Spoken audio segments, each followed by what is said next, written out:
agents descend on Minneapolis to root out illegal Somali immigrants. Minnesota woke up to a shock that few places expect when federal pressure suddenly turned what had been a sanctuary environment into an active enforcement zone. Before sunrise, airports, neighborhoods, and transit routes were quietly flagged as security focus points, signaling that Washington no longer viewed the situation as a routine immigration matter. The Trump administration shifted its language and strategy, treating organized abuse of immigration and public systems as a domestic security threat that required force and control rather than patience and delay. What once looked like isolated cases of fraud and illegal entry was now seen by federal planners as a coordinated and dangerous network. And as the White House hardened its position, a question spread across Minnesota faster than any protest. How did the state reach a point where entire networks were no longer viewed as civilians, but as organized threats? Operation Metro Surge marked a clear turning point, transforming enforcement from paperwork and court notices into a coordinated security operation. Before dawn, while winter silence held the Twin Cities still, federal teams moved into neighborhoods that sanctuary policies had long shielded, choosing cold weather deliberately because it kept people indoors and limited movement, giving agents better control of streets, apartment complexes, and transit corridors. This was not a symbolic sweep, but a sustained deployment meant to pressure networks that federal officials believed had grown comfortable operating openly.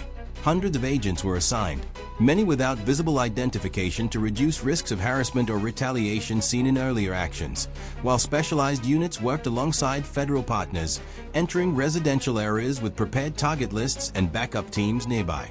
As flashing lights reflected off frozen pavement and doors were knocked before many residents had even checked the time, the sense of protection once promised by sanctuary status disappeared in minutes. Federal planners identified the Twin Cities as a critical hub, arguing that years of limited cooperation and weak enforcement allowed criminal activity and immigration violations to overlap, creating space for organized abuse. From Washington's view, local systems failed to separate vulnerable families from repeat offenders, and Operation Metro Surge was designed to close that gap by reasserting federal authority, where it believed state and city leadership had lost control. Enforcement was now driven by federal law, not local politics, and the message was firm and uncompromising.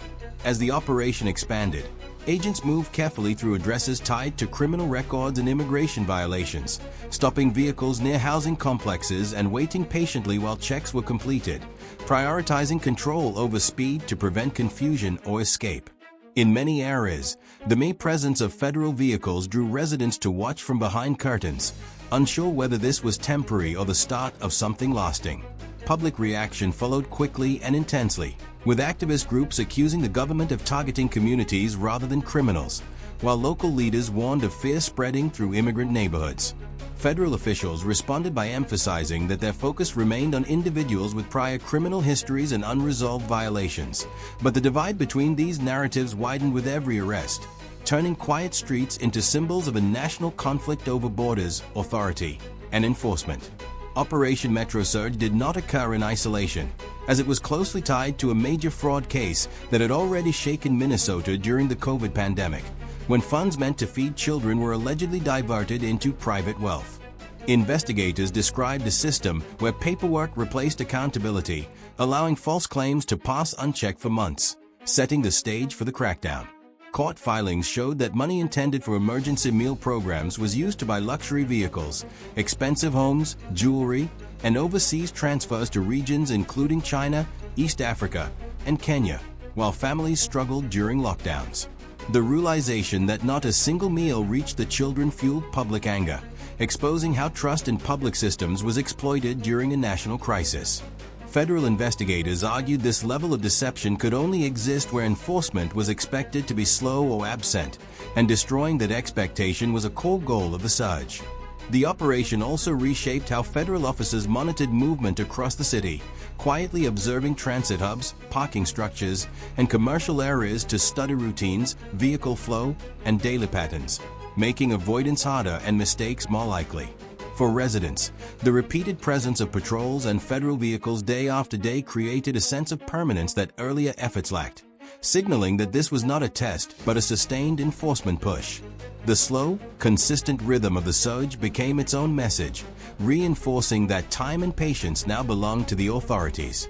The administration framed the operation as a response not only to fraud, but to a broader pattern linking financial crime, immigration violations, and protections created by sanctuary policies, arguing that these overlaps allowed organized abuse to grow unchecked and that restoring federal control was the only way to dismantle it. In the view of federal officials, when enforcement weakens in one area, other forms of crime quickly follow, and Minnesota became the testing ground for reversing that trend through direct federal action. For many residents, the sudden presence of federal agents felt overwhelming and unsettling, while for others it represented long overdue accountability. Supporters argued that people who followed the law, including immigrants, had nothing to fear because the operation focused on those who abused the system for profit, while critics warned that trust between communities and authorities was being damaged. This tension now shapes daily life in affected neighborhoods as the operation continues to expose the overlap between pandemic fraud and immigration violations.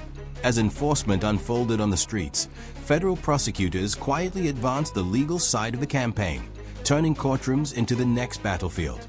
By the time the operation was fully underway, investigators had already secured convictions against 61 individuals connected to a broad fraud network, using financial records, travel histories, and internal communications to show that these were not isolated crimes, but parts of a coordinated system stretching beyond state lines. The amount of money involved shocked even experienced investigators, with one group diverting $47 million and another moving $3 million in cash overseas through channels designed to avoid detection. Prosecutors emphasized that these figures likely represented only part of the total scale, warning that deeper layers were still hidden. Each conviction opened new leads, prompting more warrants, frozen accounts, and seized assets, reinforcing the belief that persistence would uncover the full network. While legal cases progressed, enforcement teams continued early morning operations, returning to residential areas with a focus on patience and control rather than speed. Agents chose predictable hours, secured entrances calmly, checked documents carefully, and positioned themselves to prevent escape without creating chaos. Many targets were already known through prior criminal records, and operations were based on months of planning rather than chance. However, complications arose when agents encountered individuals not originally targeted but found to be in the country illegally, requiring action under federal law. These secondary arrests became flashpoints for criticism, while supporters argued that ignoring violations would undermine enforcement credibility.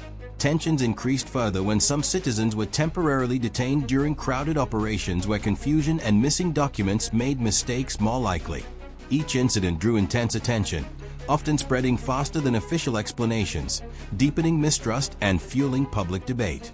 Federal agencies acknowledged reviews and corrections, but maintained that their priorities remained focused on individuals with criminal histories and clear legal violations. From their perspective, allowing known offenders to remain untouched would signal weakness and invite further abuse, reinforcing their belief that sustained pressure was necessary despite controversy, criticism, and the growing strain placed on both communities and officers operating under constant scrutiny.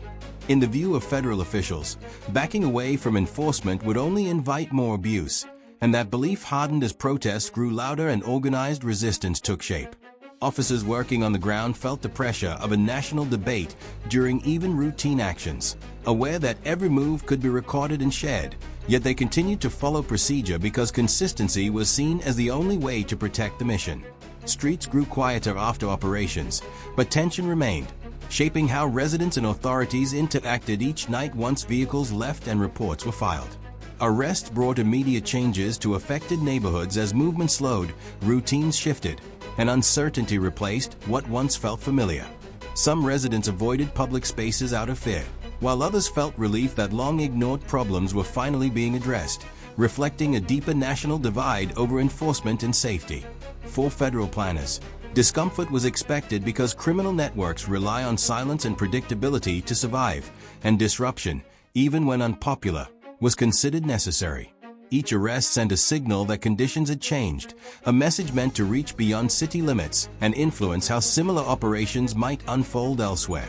Minnesota became a reference point for future enforcement strategies as prosecutors and agents viewed courtroom victories as confirmation that field operations were justified. Legal success reduced hesitation and strengthened coordination, while expanding financial evidence revealed connections across borders and linked fraud and immigration violations into a single cycle of cover and profit. Breaking that cycle required time, authority, and persistence, turning the investigation into a long campaign rather than a quick response.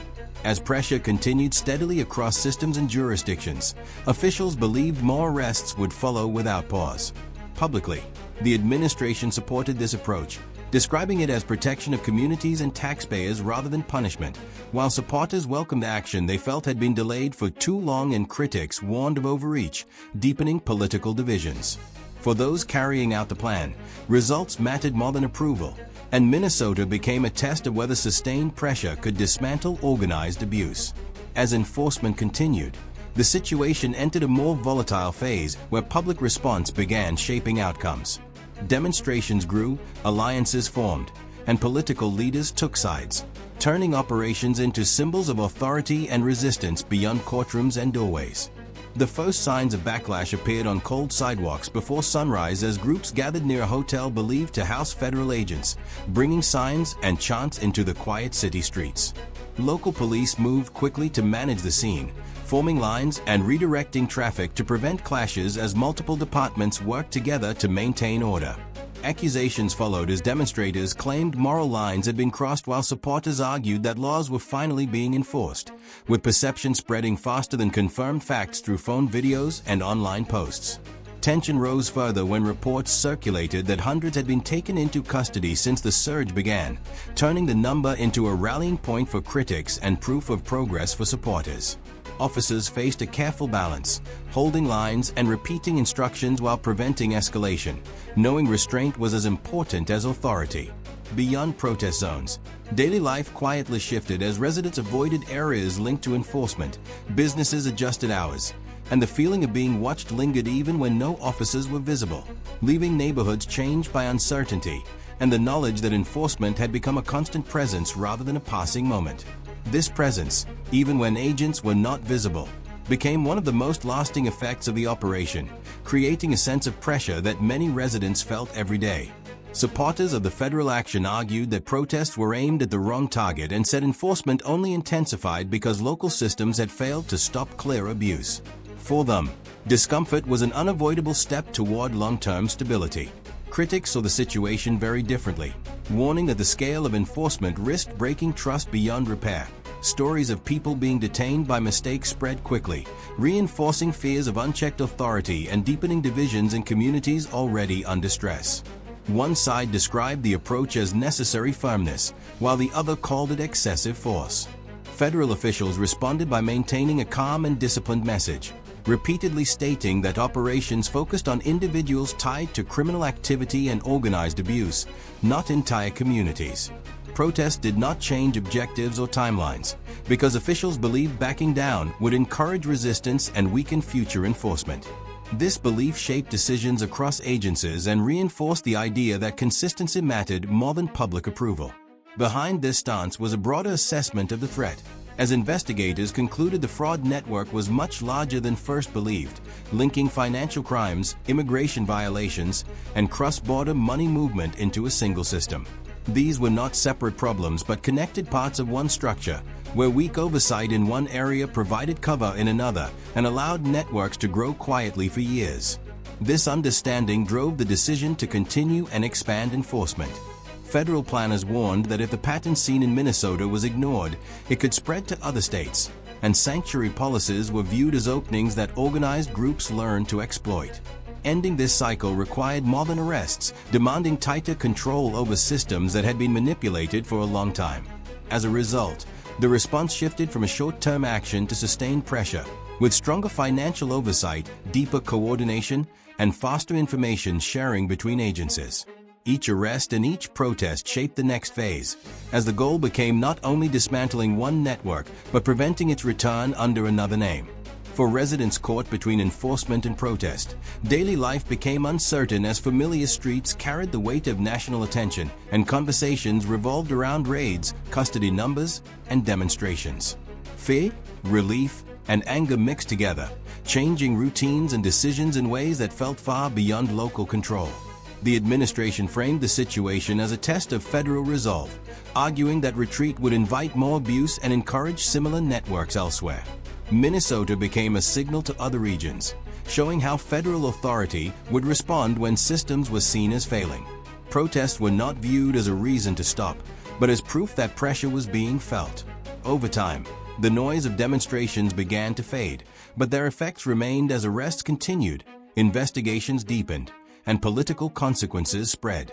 What began as a local fraud case during a national crisis grew into a visible struggle over authority and enforcement, turning Minnesota into a test case for how far federal action could go when fraud, illegal immigration, and financial abuse were treated as one connected threat rather than isolated problems.